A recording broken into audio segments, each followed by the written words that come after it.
Hi, hello guys. Welcome to the 11th session on Unix shell scripting that is exclusively for the Oracle DBAs. So we are in the second part of the fifth chapter, wherein we have to concentrate learning on break and continue in the loops. But we have already seen how does break work actually in the earlier examples. But still we will be discussing again with one example, and then also we will understand what does continue means. So we will discuss these two in this subtopic, that is 5.5, and after that we should also learn how do we build up a proper menu. So we will be again taking a small example that we have discussed earlier, and then we will improve on top of it. And that's what we are going to see in the 5.6, and then 5.7 and 5.8 will basically concentrate on variables. Though we have understood how do we define a variable, assign a value to the variable in all the earlier examples, but still it is very important for us to understand if there are furthermore options that can be possible to a variable. As an example, in case if you wanted a variable to only accept digits as a value, you can do that. In case if you want to define a variable which will only accept strings but not the numerics, you can also do that. And in case if you want to define a variable as read only, that means once the variable is defined, nobody else can change the value of it, you can do that. So these are the things that we are going to see, and in the chapter number 5.7, and coming to 5.8, we are, in case if you have some requirement of changing the value inside the variable, in case if you want to search for a variable value and then if you want to replace it with another string, or if you want to check if the variable value has been assigned or not, something like that. In case if you want to play with the values inside the variable, like substitution, searching, replacing, etc., you can do that. You can even break. If for example, if a variable value is of 10 characters, in case if you want to see only the characters from position number 6 until position number 10 or position number 9, yes, you can do that. How do we do is what we are going to discuss in the last topic, that is 5.8. So with this introduction, I just wanted to quickly start with this topic, that is break and continue. As we have already known what is break means, we will be basically using the same example that we have discussed earlier, using break, that's what it has to say. But why I picked up the following example is the same example which we have used earlier. So let me show you where did we use the same example, where we catted it. Yeah, so we have used this example, but as I said earlier, this is not in a very good proper structure, isn't it? But instead you can make this particular script to work and to be much more easy for the user to understand. You can basically write the script in the current fashion that I have written here. Now I am saying echo point number 1 give politics, point number 2 give stars trek, or something like this. Again I'm starting the same true loop, while loop, infinite while loop, but see the beauty here, I'm trying to make use of break instead of using Control C, which I used in the earlier script. To come out of the script, I used Control C. That was the only option for the script that I have written earlier. But now if you see here, if somebody makes a choice not from 1 to 10, for example you have 10 options, apart from 1 to 10, if somebody makes a choice of 0, then it will break it out. Or if somebody makes any other choice apart from 0 to 10, it will tell that this is not a valid choice, try from the number until 10. So if they select 1, it will actually go and execute $fortune and followed by one argument that is passed is politics. And $fortune is the same script that we have written earlier, that will in turn go and echo the value that you have passed, that's it. So what happens in this script? First, while loop begins and it will echo this menu. And this echo menu is manual because you have to type it one after the other as echo. And after the menu is typed, it is asking what is your option. You can give from 1 to 10 or 0 to exit. As soon as you give your choice, based on what is your choice value, case loop starts. If the choice value that you have given is 1, it will execute this. If it is 2, it will execute this. If it is 3, it will execute this, so on. And if it is 0, it will break it out. As soon as it says break, break means it will break out from the while loop. Case is not a loop at all. Break will only work on top of the loop that it has been hierarchical with. So for this break command, the only hierarchical loop that has been started was this infinite while loop. that will be broken at that point of time, and then it will come out. So this is how I made the earlier script much more friendly at this point in terms of look and also in terms of functionality. In case if you also wanted to exit, you will be able to exit. That's where it says. So let me actually write this one, but before that I have to connect to my system. So let me do that. So as you see, 12C is my system, so I'm connecting to it, and then I will go to scripting, and in here I will create another menu or another file for this without disturbing the old one, and the file name that I prefer to give is just like wisdom.sh, and in here I'm copy pasting everything. But please remember, I'm not worrying about whether the file called fortune is existing or not, because that's what I created earlier, so it will be existing. I mean this file. So just say lsfnltr, this file is existing. Yes, definitely it is. So now I'm executing this one, wisdom.sh. See how good the menu looks like now. On which topic you want an advice, whether 1, 2, 3 or 10, enter your choice. Just say 4. You will see that you received your input as sports. That's it. And after this resulted output, again you are seeing the same menu, and again it is asking for your choice. Alright, so that's how it works. So let me actually come back. Yeah, so this is how it works. And as soon as you keep typing anything, it will give you the output. You gave 10 meant education, so it in turn went and ran that fortune script, and it has only displayed this as an output. But in case if you have something else to run inside that script, even you can do that. And then in case if you want to exit from this complete infinite loop, if you are done with these options, you can just say 0, it will say see you. That's it, it has come back. So this particular scripting compared to the earlier scripting is much better in terms of functionality and also in terms of user usage.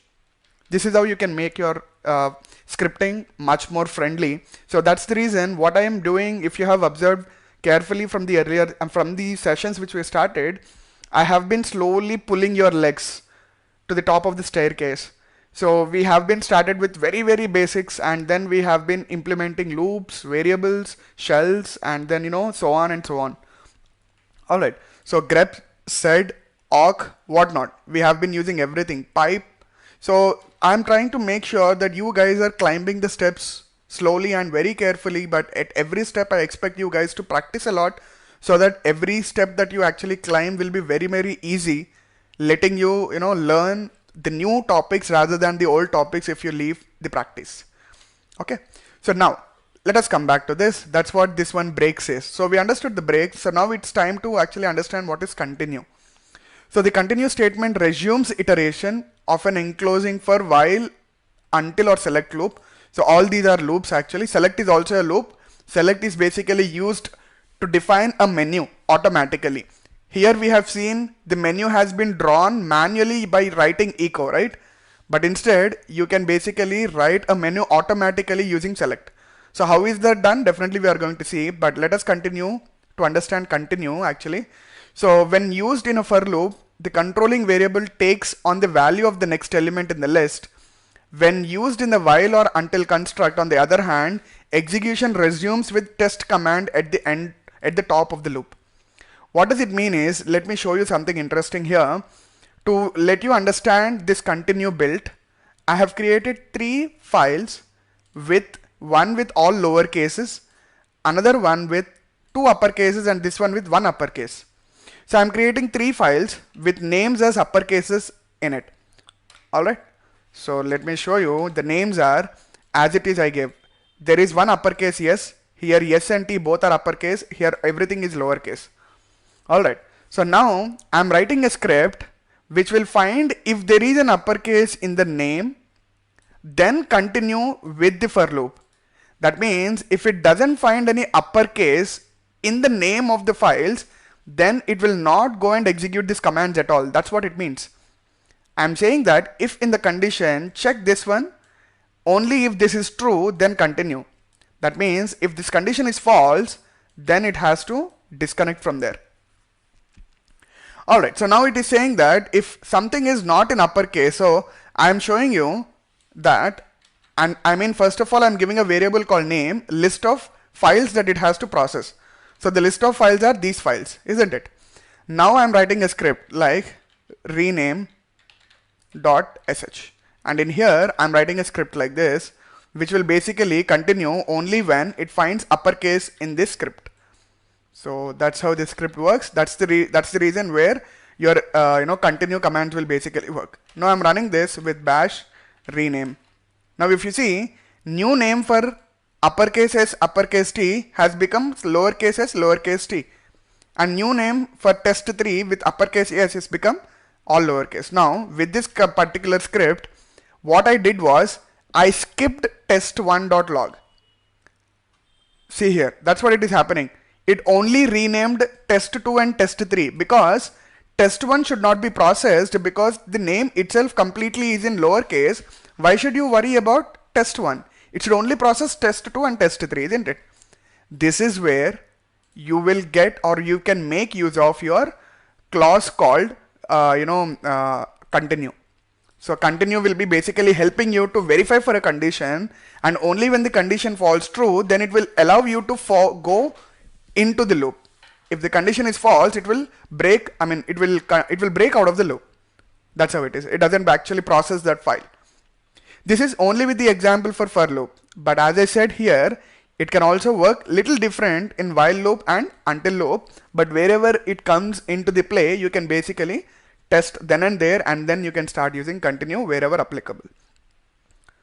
So this is about break and continue. How does it work? And now let us understand how do we make a simple menu.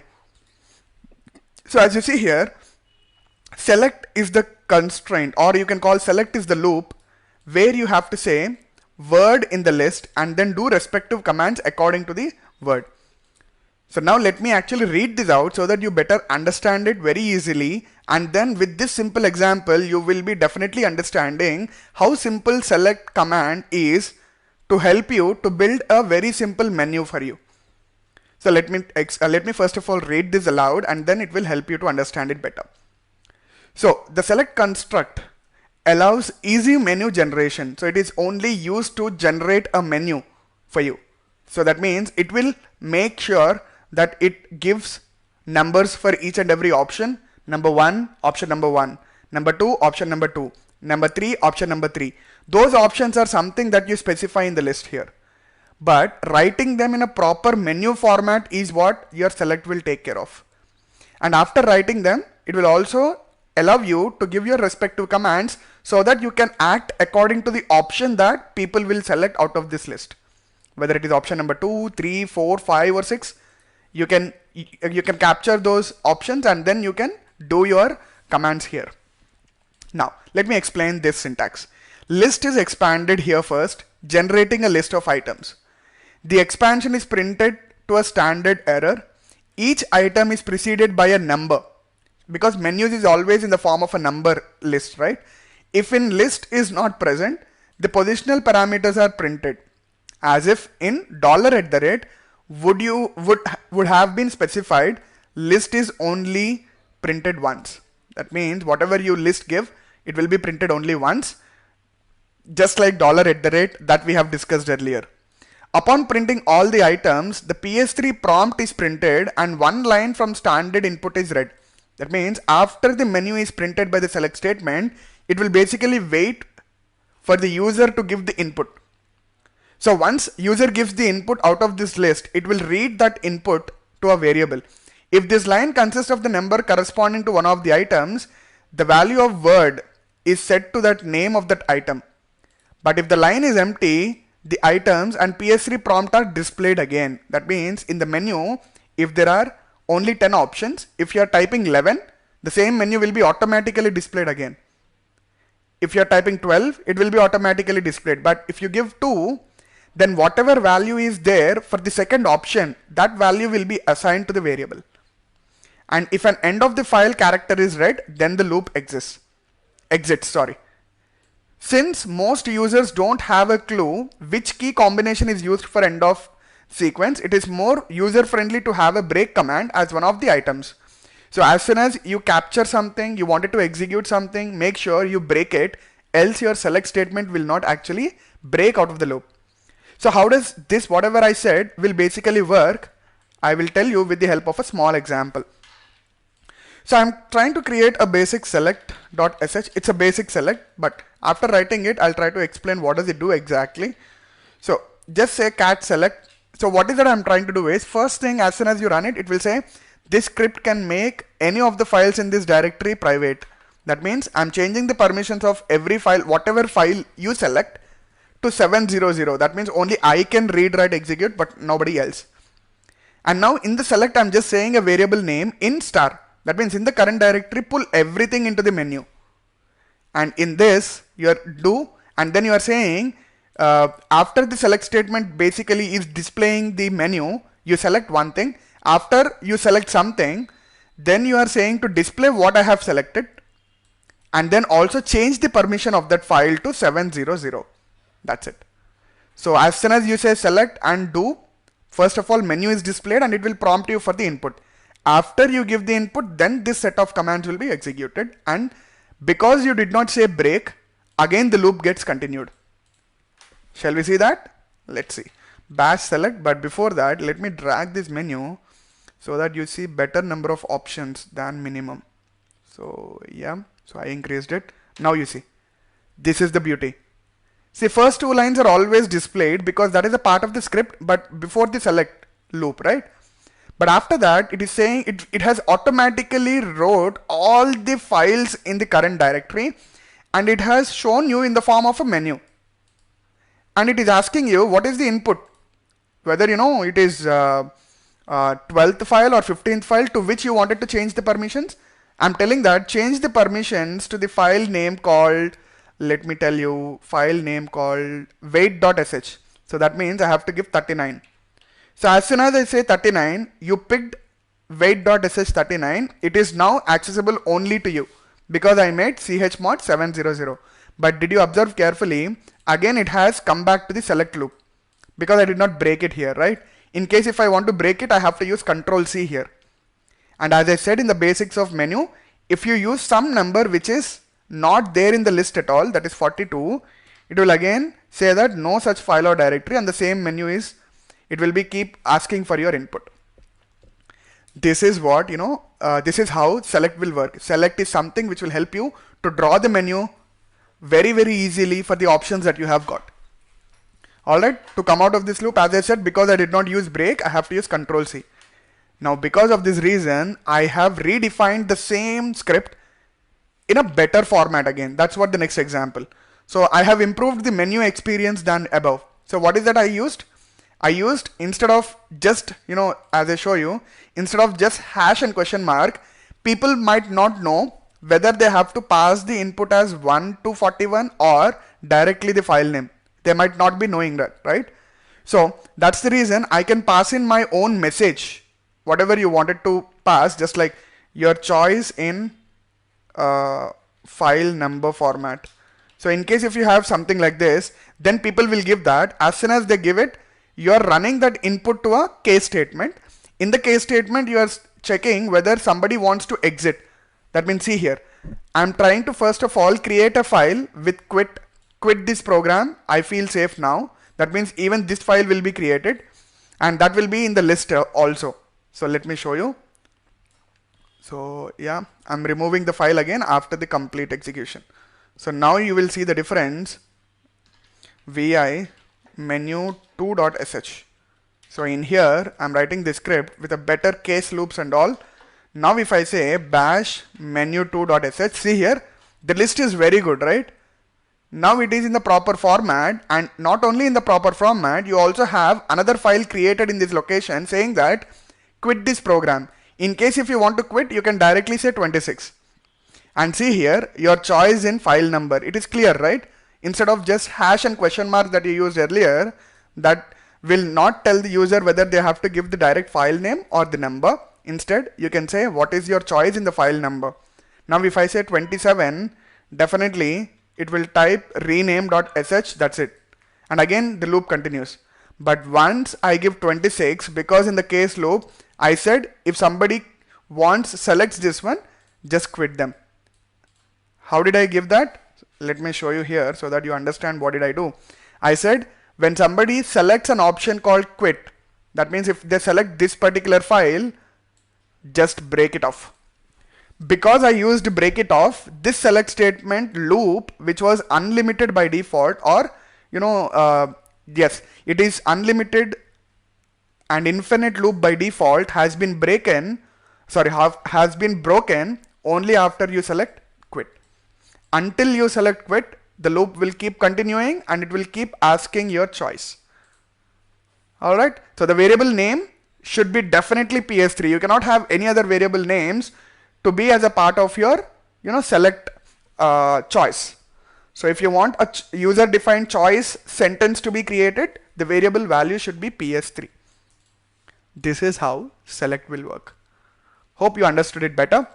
Now let us understand variables, what I was speaking to you about. Consider you have a variable, if you want to assign a variable value called 12, and if you want to look at the variable value, definitely you can do that by saying echo variable. You see that. And now if you want to change the value of the same variable, you can still do that by passing something. Now it has become string.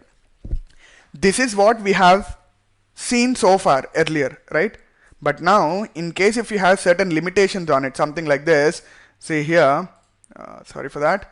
So say here, in case if you want to make that variable as an array variable, if you want to make a variable to use only function names, if you want the variable to be treated as only integer, that means you cannot have string values into that variable. And in case if you want to display what the conditions have been created on top of the variable -p, in case if you have all these requirements in your any of the scripting methods or scripting ways, see, this is how you have to define. Now just define not just variable is equals to 12, just say declare -i. When I pass -i, what does it mean? It means that this variable can be treated only as an integer. Now if you say echo $variable, you can see 12. But if you try to assign a string value to this, see what happens. So now assign a string value and then echo it, you cannot see the value called string. Instead you will see only 0. Earlier when it was 12, that's fine, but when you changed it to string, you can see the value as string. But now because I declared this value as only integer type, after I modified from 12 to string, I can see the value as 0. That means if you try to insert something or change the value of this variable to a different thing, then definitely it is something which is, it should be 0. Alright. So now, next. If you want to see what properties that you have defined to the variable called variable, you can say declare -p. Then it will tell you what is that you have actually declared to this value. Whether you have said -i or you said -a or you said -t, whatever values I have been saying you in this list. Whether it is -r, -t, whatever you have given to that variable, that will be basically listed it out. Alright, so now the last one is constants. In case if you want to make a variable as read-only variable, that means you should not allow any user to change the value of that variable anytime later, you can use read-only as a prefix. Now just say enter. Now you try to change the value of this variable. Will it allow? No, it will not allow. See, tux is a variable which is only read-only. You cannot change the value of that variable now. That's what it says. So if you have a constant to be defined in the scripts, make sure you prefix that with read-only option. Alright? Okay. Now we have come to the last topic of the discussion, which is operations on the variables. So when I say operations on the variables, in case we know that what is the value of the shell variable, right? So the value of shell variable is this one. In case if you want to find the length of characters in this variable, how do we do? We can use the same echo option, but instead you have to use the syntax that will help you to identify the length of this particular value in this variable. So there are 9 characters in it. That's what it is saying. See the beauty? So echo you can use, instead of just $, use the flower braces and also hash. That will help you to identify the number of characters which are there inside this variable. Next, in case if you want to substitute a variable with a different character set, first let me actually create a variable called test with this value in it. And now in case if I want to change the value, or in case if I want to test it, See here, it cannot actually change, because if this value, the syntax says that if this variable value is already defined, this is not the substitute. But instead, test2 is something which is not yet defined. In case if you want to check whether test2 is defined or not, see, the output is test. This is where, echo and followed by dollar and flower braces will be very much helpful for you. Alright, now if you want to remove substrings, that means if you want to cut the value of a variable from a specific length to a specific length, how do we do? I'm creating a variable with the value with the name called string is equals to so and so, and now if I want to only look at 4 characters, see here, you can see that, if you want to remove first 4 characters in this particular value of a string, THIS is gone. That means from the 5th character or from the 5th character to the end, you're able to see it, right? This is how you can use. Again, how do we actually cut the value of a string? This is how you can do it. And next, in case if you want to cut it from a position number to a number of characters, this is what you can do again. From the 6th position, you wanted only 5 characters to be available. So 6th position is A, and then from here 5 character is A, V, E, R, E. E-R-Y, sorry. That's what you can see on the screen. So this is how you can basically remove the substrings with this echo syntax. And then next one, in case if you want to search for some pattern and replace with another pattern in the variable value, see here, actual variable value, there is name in it, and in case if you want to replace this name with the word called string, you can do it with this way. So using echo, in case if you want to play with values inside the variable, definitely these are the available options. What are they? You can check the length of the value inside a variable. You can search for a pattern and replace it with a different pattern. You can actually check if the variable value is set or not. You can actually remove or cut down the value inside the variables from a specific location to a specific location, something like this. These are the different things that you can perform. So this is all about the 5th chapter, where we have dealt everything about, let me come back and show you. We have dealt everything about break and continue. We have dealt everything about menu making using select clause, select loop actually. And then we have also learned what are the different variable types and variables to be assigned. And then different options, operations also on top of the variables we have seen. So this is all about the second part of the 5th chapter. And in the next chapter again, that is the 6th chapter, where we are going to actually learn about signals, traps and functions in the 12th session. And then shell features will be, we will be discussing in the 13th session. So with which we are actually completing the basics of shell scripting with these chapters, with the 6 chapters. Alright, but now after the 6th chapter, we are going to actually develop our own tools. So we are going to develop our own tools for the DBS, where storage checking tool, backups tool, refresh tool, user creation tools, all these things we are going to do. So how do we do and how best we will do? Definitely we are going to discuss that in detail one after the other, which will be much more exciting, because all the concepts whatever we have discussed, whatever we would have been discussed at that point of time until the chapter number 6, all those things will be explained or will be used in the actual scripting wherever we find the requirement there. Alright, so we'll meet in the next session with the first part of the 6th chapter, which covers signals, traps and functions. Alright, thank you, bye.